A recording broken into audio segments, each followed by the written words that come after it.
पकोड़े बेचना रोजगार है? पकौड़े एक मिनट सर, एक मिनट सर, आप उस काम को करते हो, आप उस काम को करते हो, आप उस काम को करते हो? मैं पकोड़े नहीं बेचता। नहीं बेचता ना। अब सुनिए, जो पकौड़ा बेचता है, मेरे भी जान पहचान के कई लोग हैं जिनका पकौड़ा का बढ़िया बढ़िया दुकान है, मतलब इतना बढ़िया दुकान है कि दिन का अगर सेल करते हैं ना 40,000 50,000 रुपए का सेल करते हैं। तो क्या ये रोजगार गलत है?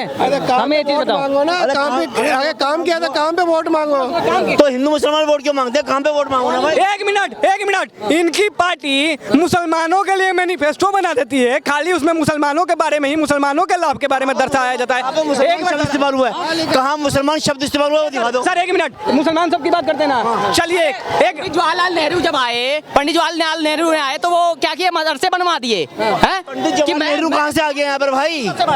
बताइए। मुस्लिम अच्छा, जातीय जनगणना की बात करते हैं, जातीय जनगणना की बात करते हैं। जातीय जनगणना करके हम हिंदुओं को तोड़ना चाहते हैं ना, तो इससे किसको फायदा होगा? मुसलमानों को फायदा होगा ना सर। हम जब हिंदू टूटेंगे तो मुसलमानों को फायदा होगा, फिर से हमारी बहू बेटियों के साथ गलत होगा, फिर से हमारे भाइयों के साथ गलत होगा। तो ये क्या है? ये क्या चीज दिखा रहा है? ये क्या मानसिकता? जिहादी मानसिकता है पूरे कांग्रेसियों का। कह रहे हैं कि अगर जातीय जनगणना हो रहा है, जातीय जनगणना मुसलमानों में ही कर रहे हो, गद्दी होगा बिहारी के लिए ना, ये सिर्फ कोई सिर्फ मुसलमानों के लिए कोई ना, इसमें भी जातियां है ना सबके लिए। 56 उनको भी पूरा करो।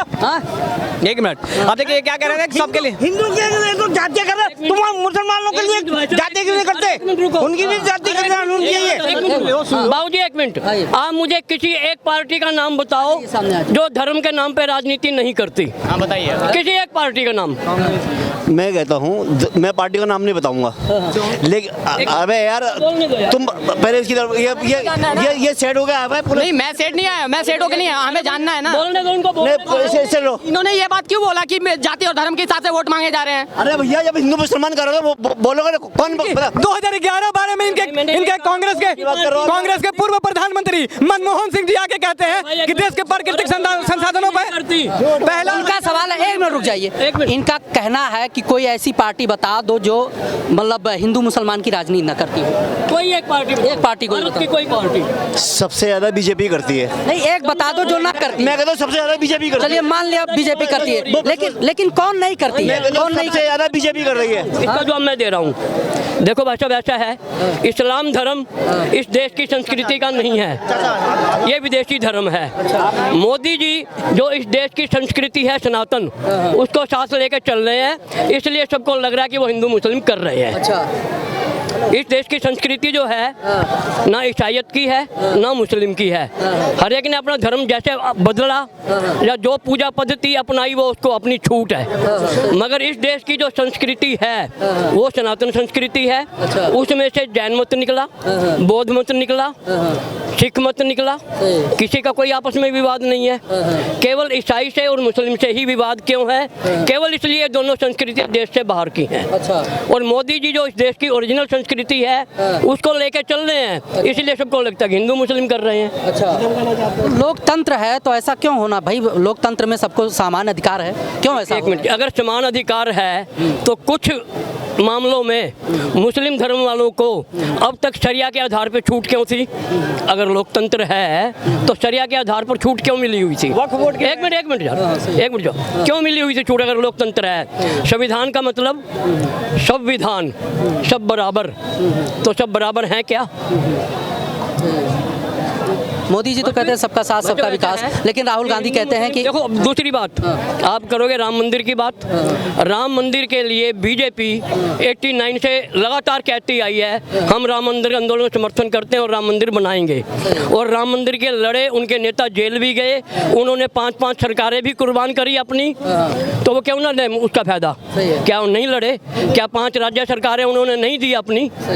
दी ना 5 राज्य सरकारें, तो जब दिए, लड़े हैं, कुर्बानी दी है, तो उसका लाभ भी मांगेंगे, तो उसमें क्या बात है? अंकल जी का कहना है, नहीं एक मिनट रुकिए, अंकल जी का कहना है कि जो मुस्लिम इस्लाम है वो भारत की संस्कृति से अलग है, मतलब बाहर से आया है। तो अगर मोदी जी पक्ष लेकर, सनातन धर्म का पक्ष लेकर शासन करते हैं, गलत क्या है कह रहे हैं? मैं कहता हूँ वो गलत नहीं करते वो, लेकिन सबका साथ सबका विकास दिखता कहाँ पर है, ये तो बताओ ना आप। इधर माइक कीजिएगा। सबका साथ सबका विकास नहीं दिखता है, क्यों नहीं? मैं बता रहा हूँ इनको, राशन का जब लाइन लगता है तो क्या उसमें अब्दुल नहीं जाता है? पूछिए, अब्दुल जाता है ना, अब्दुल भी जाता है। जब उज्ज्वला योजना के तहत गैस सिलेंडर बढ़ता है तो क्या अब्दुल को नहीं मिलता है? मिलता है ना अब्दुल को। सुन लीजिए, और बता रहे हैं, आयुष्मान कार्ड लेकर जब हॉस्पिटल में अब्दुल जाता है तो क्या अब्दुल का इलाज नहीं होता है? इलाज होता है अब्दुल का, ठीक है। और सुन लीजिए, और बता रहे हैं, सड़कें, एक मिनट, जो वही सुनिए, सड़कें बन रही है तो क्या उसमें अब्दुल नहीं चलता है? चलता है। नए स्टार्टअप्स खुल रहे हैं तो क्या अब्दुल उसमें स्टार्टअप्स नहीं खुल रहे हैं, ठीक है। तो ये बात बताइए, सबका साथ सबका विकास कहाँ पे यहाँ पे नहीं दिख रहा हमें? इनका कहना है कि योजनाओं का लाभ सबको टोटल बराबर यहाँ पर नहीं हिंदू मुसलमान के ऊपर डिबेट हो रही है, इलेक्शन पर डिबेट नहीं हो रही। नहीं, हिंदू मुसलमान तो अगर इसने बोला कि काम किया है तो काम पे वोट मांगो, तो फिर बांट के क्या आपको? ये अंकल जी ने आके किया कि जातिवाद और धर्म के आधार पे बीजेपी वोट मांग रही है, तो जातिवाद और धर्म के हिसाब से आपने आगे बात किया। चाचा से मैं पूछना चाहता हूँ कि कांग्रेस को किस आधार पे वोट दिया जाए, ये बताइए। आप बताइए किस आधार पे कांग्रेस? मैं कांग्रेस की और बीजेपी, मैं बात ही उसकी बात नहीं कर रहा, मैं कांग्रेस ही दिख रहा हूँ आपको, या मैं आम आदमी का दिख रहा हूँ?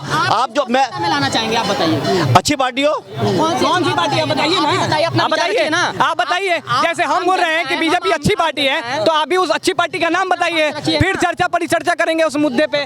किसको लाया जाए, फिर कौन सी पार्टी को लाया जाए? अब ये जो संगठन बना है वो पार्टी आनी चाहिए। संगठन कौन कौन मिलके बनाया?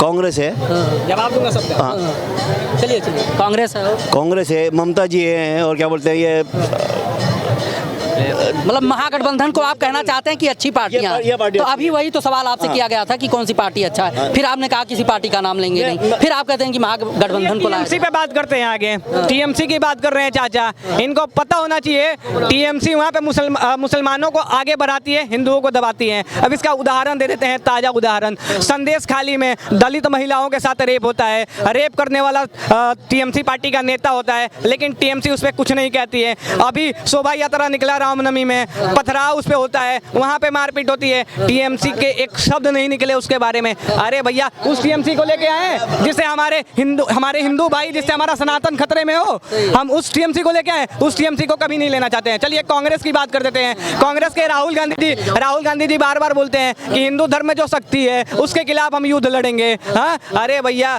नाश हो जाएगा आपका, विनाश तो वैसे भी हो ही गया, बढ़िया से नाश हो जाएगा, ठीक है। और सेकंड नंबर सुन लीजिए, वही है कांग्रेस, सोनिया गांधी बोलती है कि Ram does not exist, Ram काल्पनिक है। अरे भैया, अब क्यों तुम राम का जय जय जय जय कर रहे हो भैया, जब काल्पनिक थे तो? हैं, वोट लेने के लिए। चलिए उसके बाद ये वोट लेने की बात कहा, कांग्रेस ये भी तो कहती है कि वोट की राजनीति राम को जोड़कर जो है बीजेपी कर रही है। सुनिए, लगभग 500 सालों से मंदिर का डिसीजन पेंडिंग था, कांग्रेस क्यों नहीं बनवा के उन्होंने वोट ले लिया? कांग्रेस वालों ने, उन्होंने तो ताला लगवा दिया था। उन्होंने कांग्रेस के शासन काल में गोलियां चलती है, साधुओं संतों पे, कारसेवकों पे गोलियां चलती है भैया।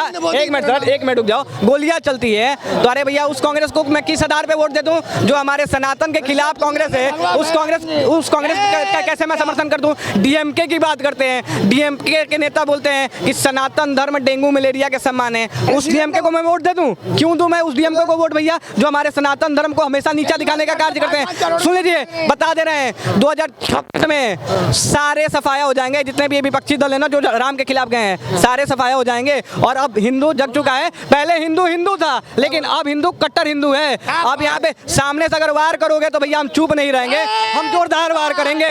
यहाँ पे ईंट का जवाब पत्थर से नहीं दिया जाएगा, अगर ईंट उधर से चलेगा तो इधर से गोली चलाने का हुनर हमारे पास है सर, बता दे रहे हैं।